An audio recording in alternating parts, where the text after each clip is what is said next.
अस्सलामुअलैकुम and welcome to MK academy. आज जो हमारा टॉपिक होगा वो होगा प्रोग्राम के बारे में और प्रोग्राम के कॉन्सेप्ट के बारे में कि सब चीज़ें क्या होती हैं। तो बगैर टाइम वेस्ट किए हम स्टार्ट करते हैं।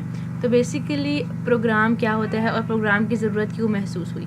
पहले वक्तों में जब सॉफ्टवेयर नहीं होते थे, सिर्फ एक हार्डवेयर होता था, तो उस हार्डवेयर के अंदर ही कुछ पर्टिकुलर कोड को, एक पर्टिकुलर सॉल्यूशन को डाल दिया जाता था ताकि वो हार्डवेयर जो है उसको सॉल्व कर सके। अगर उस हार्डवेयर को सही सिग्नल मिलते थे तो वो उस प्रॉब्लम को सॉल्व कर देता था, वरना नहीं कर सकता था। तो बेसिकली इसकी वजह से क्या होता है, इसकी वजह से ये हो गया कि हमारा जो हार्डवेयर है वो डिफ़िकल्ट टू यूटिलाइज़ हो गया, क्योंकि कुछ अर्से के बाद जो है हमने एक पर्टिकुलर किस्म के सिग्नल्स दिए अपने हार्डवेयर को, उसने एक पर्टिकुलर किस्म का प्रॉब्लम को सॉल्व किया। लेकिन अब हमें क्या करना है, अब हमें किसी और किस्म का जो है प्रॉब्लम उसको सॉल्व करना है, लेकिन वो सॉल्व हो ही नहीं रहा है क्योंकि हमने सिग्नल कुछ और दिए हुए थे, हमने कोड कुछ और दिया हुआ था। तो इसलिए जो हार्डवेयर है वो इनफ्लेक्सिबल होता है। अब हमने बात की सॉफ्टवेयर के बारे में, तो हमने अब न्यू किस्म के कंप्यूटर बनाए जिसमें हमने सॉफ्टवेयर को यूटिलाइज़ किया। देखिए पुराने ज़माने में प्रोग्रामिंग इन हार्डवेयर में क्या होता है, डाटा होता है, sequence of arithmetic and logical functions होते हैं, sequence of arithmetic and logical function, और वो हमें दे देते हैं रिजल्ट। फिर हमने इन्वॉल्व किया किसको, सॉफ्टवेयर को। फिर हमने इंस्ट्रक्शन कोड दिए, इंस्ट्रक्शन इंटरप्रेटर दिए जिसने कंट्रोल सिग्नल जनरेट किए, और फिर रिजल्ट। अब जब हार्डवेयर हमारा जो है प्रोग्रामिंग करता था, तब अगर हमें कोई कोड करना है, कोई सोल्यूशन चाहिए और हमें वो सोल्यूशन मिल नहीं रहा, तो हमें पूरे हार्डवेयर को चेंज करना पड़ता था। लेकिन जब हमने सॉफ्टवेयर को इसमें इन्वॉल्व किया, तो सॉफ्टवेयर को इन्वॉल्व करने का ये फ़ायदा हुआ कि आप जो है सिर्फ इंस्ट्रक्शंस निकालें, उनको चेंज करें और आप अपने कंप्यूटर को वैसे के वैसे यूटिलाइज़ कर सकते हैं। तो अब हम आते हैं नेक्स्ट स्लाइड के ऊपर, that is what is programme. फिर बात आई प्रोग्रामिंग की, क्योंकि सारी चीज़ें प्रोग्रामिंग के ऊपर हैं कि एक सीक्वेंस ऑफ स्टेप होता है, कुछ स्टेप्स होते हैं। जाहिर सी बात है, एक प्रोग्राम के, एक प्रॉब्लम के कुछ पोर्शंस होते हैं, तो उसको हमने कहा प्रोग्राम को क्या कि एक सीक्वेंस ऑफ स्टेप्स है टू सॉल्व अ प्रॉब्लम। तो उन हर स्टेप के ऊपर क्या होगा, एक अरिथमेटिक या फिर एक लॉजिकल ऑपरेशन परफॉर्म किया जाएगा। अरिथमेटिक से मुराद जिसमें मैथ्स इन्वॉल्व हो, जिसमें अलजेब्रा इन्वॉल्व हो, लॉजिकल से मुराद जिसमें कोई लॉजिक इन्वॉल्व हो, कोई कॉन्सेप्ट इन्वॉल्व हो।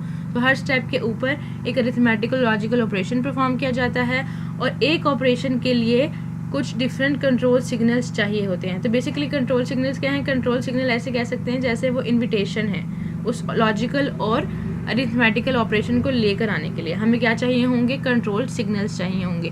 तो सीक्वेंस ऑफ स्टेप्स है, और हर स्टेप्स के ऊपर अरिथमेटिकल लॉजिकल ऑपरेशन परफॉर्म किए जाएंगे, और हर ऑपरेशन के लिए एक different control signal is needed. तो कंट्रोल यूनिट बेसिकली क्या होता है, फॉर ईच ऑपरेशन, जैसे कि मैंने बताया कि हर स्टेप के ऊपर एक अरिथमेटिकल और लॉजिकल ऑपरेशन परफॉर्म किया जाएगा, और उसके लिए हमें क्या चाहिए होगा, एक कंट्रोल सिग्नल चाहिए होगा। तो उसको यहाँ पर उन्होंने क्या कहा है, एक यूनिक कोड प्रोवाइड किया जाता है, जिसको हम क्या कहते हैं, सिग्नल के लिए एक यूनिक कोड प्रोवाइड किया जाता है, जिसको हम ऑप कोड भी कहते हैं, जैसे ऐड के लिए और मूव के लिए। तो हार्डवेयर बेसिकली क्या करते हैं, हार्डवेयर उस कोड को एक्सेप्ट करता है और इशू कर देता है हमारे कंट्रोल सिग्नल्स को। तो इस पूरे प्रोसेस को हमने किस चीज़ का नाम दिया, हमने एक कंप्यूटर का नाम दिया कि हमारे पास एक हार्डवेयर है और हमारे पास एक सॉफ्टवेयर है, और हार्डवेयर के अंदर वो जो सॉफ्टवेयर है वो हमारे प्रॉब्लम्स को सॉल्व करेगा। तो इस चीज़ को हमने नाम दिया एक कंप्यूटर का। अब हम कंपोनेंट्स के बारे में बात करते हैं, कंट्रोल यूनिट। और अब हमारे बेसिक कंपोनेंट्स 3 होते हैं, IO डिवाइसेस होती हैं, या हमारे पास मेमोरी होती है, या हमारे पास CPU होता है। तो अरिथमेटिकल लॉजिकल यूनिट और कंट्रोल यूनिट बेसिकली क्या करता है, सेंट्रल प्रोसेसिंग यूनिट बनाता है, that is the main part of our computer system. उसके बाद इनपुट आउटपुट डिवाइसेस, जहाँ से जाहिर सी बात है डाटा या इंस्ट्रक्शन अंदर आएंगी या बाहर जाएंगी। हम इसको एज ए इंटरफेस भी ले सकते हैं, जिससे कि हम लोग ह्यूमन बींग्स हमारी मशीन्स के साथ इंटरेक्ट करते हैं। और इसके अलावा हमें क्या चाहिए होता है, एक टेम्परेरी स्टोरेज चाहिए होता है, जहाँ पर कि हम अपने कोड को मतलब स्टोर कर सकें और हमारे रिजल्ट्स को स्टोर कर सकें। उसको हम क्या कहते हैं, मेन मेमोरी या कहते हैं रैम। तो इन सारी चीज़ों से मिलकर हमने अपना एक कंप्यूटर सिस्टम जनरेट किया। तो ये आ गया हमारे पास, देखें ऊपर CPU है, then there is main memory and there is input output module. तो बेसिकली CPU में हमारे पास क्या है, प्रोग्राम काउंटर है, हमारे पास है इंस्ट्रक्शन रजिस्टर, हमारे पास है memory address register, memory buffer register, input output address register, input output buffer register.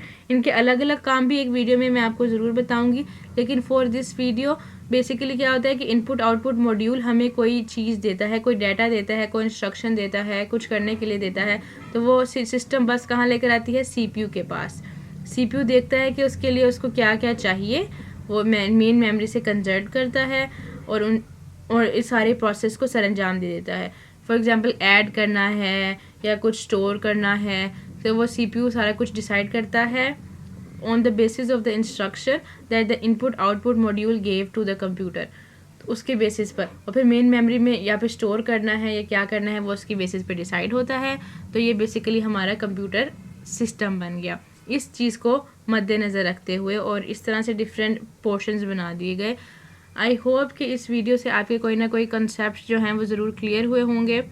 तो फॉर नेक्स्ट वीडियो वेट। अल्लाह हाफिज़।